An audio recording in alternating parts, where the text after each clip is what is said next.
नमस्कार मित्रों, स्वागत है आज आपका। आज हम चर्चा करेंगे गुर्जर महाराजा भोज परमार और उनके वंश के बारे में। तो चलिए आज हम जानते हैं परमार वंश का इतिहास। परमार वंश के संस्थापक थे उपेंद्र कृष्णराज। ये इस वंश के सबसे प्रतापी महाराजा थे जो विद्या प्रेमी और प्रकांड पंडित थे। इस वंश की प्रारंभिक राजधानी उज्जैनी थी और तत्पश्चात इस वंश के प्रतापी महाराजा भोज ने इस राजधानी को धारा नगरी, जिसे वर्तमान धार के नाम से जानते हैं, स्थानांतरित किया। इस वंश के संबंध में हमें जानकारी के 3 स्रोत मिलते हैं। पद्मगुप्त नामक कवि का नवशेषांक चरित्र, मेरुतुंग की प्रबंध चिंतामणि और विदिशा जिले के गंजबासौदा तहसील में स्थित उदयपुर प्रशस्ति।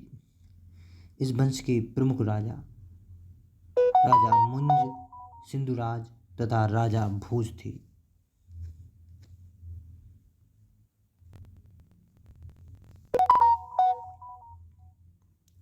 राजा मुंज ने त्रिपुरी के राजा कलचुरी व चालुक्य नरेश तैलभ द्वितीय को पराजित किया और मुंज सागर का निर्माण करवाया। इनके प्रमुख दरबारी थे पद्मगुप्त, धनंजय, धनिक और हलायुध। इसके पश्चात इन्होंने जो कल्याणी के चालुक्य शासक तैलभ द्वितीय को 6 बार पराजित किया, किंतु 7 बार में युद्ध करते हुए वीरगति को प्राप्त हुए। तत्पश्चात परमार वंश के महान प्रतापी राजा भोज का अवतरण हुआ। राजा भोज चालुक्य नरेश सोमेश्वर द्वितीय से एक युद्ध में हार गए और इन्होंने कलचुरी नरेश गांगेय को परास्त किया और इसके पश्चात गांगेय के पुत्र लक्ष्मीकर ने राजा भोज को परास्त कर उनसे अपने पिता की हार का बदला लिया। राजा भोज ने चित्तौड़ के त्रिभुवन नारायण मंदिर में का निर्माण करवाया और इन्होंने धार को एक विद्या की नगरी के रूप में व कला का प्रमुख केंद्र बनाया। धार में स्थित माँ सरस्वती मंदिर और संस्कृत विद्यालय परमार काल में अपनी उत्कृष्ट कला के लिए जाने जाते थे। राजा भोज कलम और तलवार दोनों के धनी थे। राजा भोज ने भोजपाल नामक नगर की स्थापना करवाई, जिसे हम वर्तमान में भोपाल नामक नगर के नाम से जानते हैं, और यहाँ एक झील का निर्माण करवाया।